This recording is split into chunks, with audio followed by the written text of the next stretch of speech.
Hey guys, I want to make this quick video here about a little issue in VirtualBox 6. So if you notice, I'm in my Windows 10 virtual machine and you can see everything is extremely small, and it gets way worse when you go into full screen. Look at this.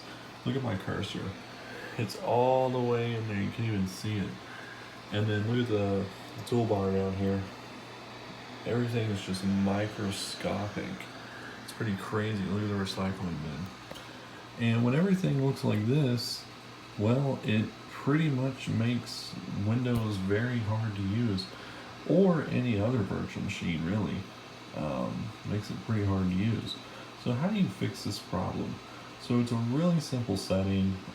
I was kind of freaking out. I didn't know what to do, but it's a super simple setting. So all you have to do is go up here into your VirtualBox VM and hit Preferences.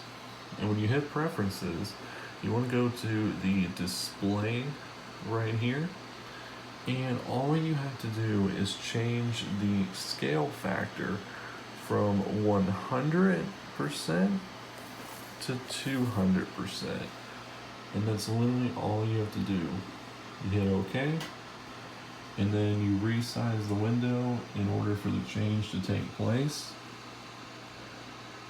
And as you can see, we are now back to a normal, usable resolution. So it's that simple. So if you're having issues with your screen in VirtualBox version 6, then that's all you have to do in order to fix it. But I just want to make this quick video, guys, for a quick tip, and I'll catch y'all on the next one.